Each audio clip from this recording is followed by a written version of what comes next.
6 de mayo de 2022. Una cordial bienvenida a esta reflexión que he llamado El sueño de las dos columnas. Hace 160 años, en un mes de mayo, estaba San Juan Bosco reunido con un numeroso grupo de jóvenes. Ese día, 30 de mayo de 1862, quería compartir con ellos uno de sus sueños. En una de sus últimas noches veía en sueños que cuando estaba navegando por un mar tranquilo, de pronto se levantó una gran tempestad que embestía con violencia a una gran nave cuyo piloto era Pío IX, quien era el Papa en ese momento en la vida de la Iglesia. En medio de esa azarosa tempestad, de pronto se levantaron de entre las turbulentas olas dos grandes columnas. Sobre una de ellas se veía la imagen de la Virgen Inmaculada. En la otra, más alta y fuerte, se veía una gran hostia que se elevaba sobre el universo. El Papa que comandaba la nave de la Iglesia aseguró la barca con cadenas a estas dos columnas. Juntamente con los jóvenes y con don Rúa, que estaba allí presente, comenzaron a interpretar el sueño y llegaron a las siguientes conclusiones. Primero, la gran barca de la Iglesia está navegando en un mar embravecido, lleno de peligros y sometido a las persecuciones que llegan de todos los flancos. 8 años después de este sueño, en 1870, el Vaticano perdió los estados pontificios que estaban bajo su dominio desde el año 754. El rey Víctor Manuel II de la Casa de Saboya derrotó a un menguado ejército de los estados pontificios y consumó la unificación de todas las provincias italianas. Segundo, las dos columnas que sostienen la vida de la Iglesia son la presencia de Jesús en el misterio de la Eucaristía y la mediación de María Inmaculada, auxilio de los cristianos. En este tiempo tenía mucha fuerza el movimiento jansenista que sostenía que la comunión eucarística solo la podían recibir los cristianos que habían triunfado en la virtud y se mantenían firmes en la gracia.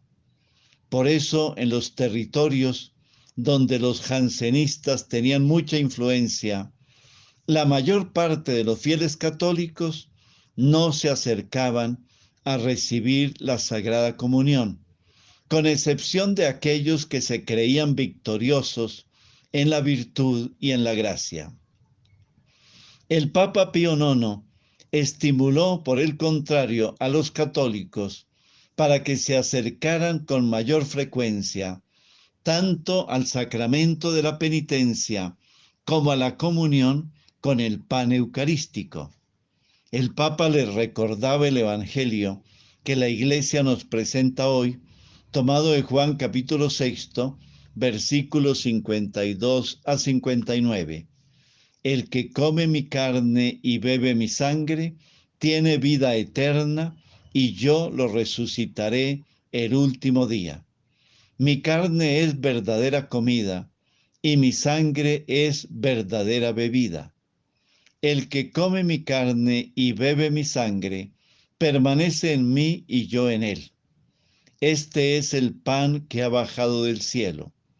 No es como el maná que comieron sus padres, pues murieron. El que come de este pan vivirá para siempre.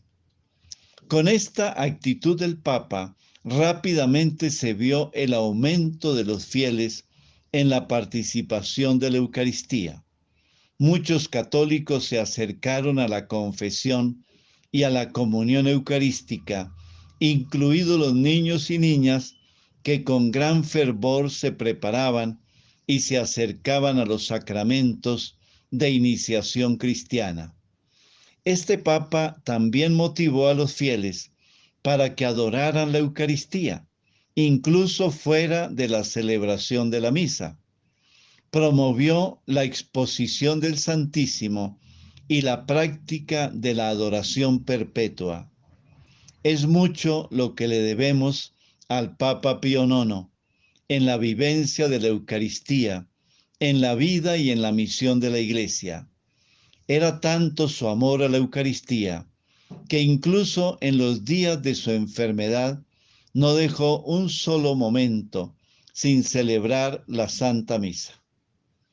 El 8 de diciembre de 1877, en la fiesta de la Inmaculada Concepción, su salud mejoró notablemente.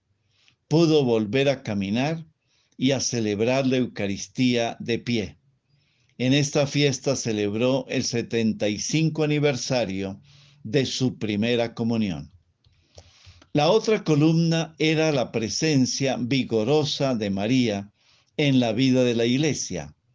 8 años antes del sueño de Don Bosco, el Papa Pío IX había dado a conocer la carta apostólica Ineffabilis Deus, Dios inefable, en la cual promulgaba el dogma de la Inmaculada Concepción de María, el 8 de diciembre de 1854. Cuando el Papa Pío IX supo que el rey Víctor Manuel II de Italia, quien lo había despojado de los estados del Vaticano, estaba muy enfermo, invitó a hacer oración por él y lo absolvió de todas las excomuniones. El rey murió en enero de 1878. Un mes después, el 7 de febrero, mientras rezaba el Santo Rosario con sus colaboradores, falleció también el Papa Pío IX a las 5:40 de la tarde. Una pregunta para compartir en familia. La participación en la Eucaristía y la devoción a la Virgen María son las columnas que sostienen tu vida personal y tu familia. Unámonos a esta oración a María Inmaculada.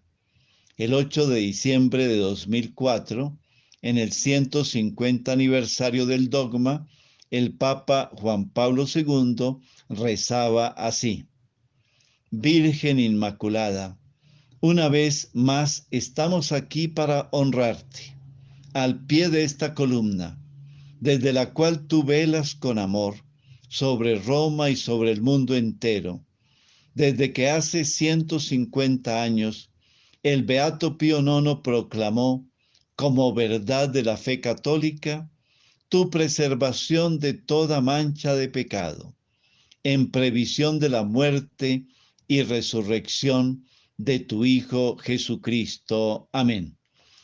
Bendiciones del Señor para cada uno de ustedes y sus familias.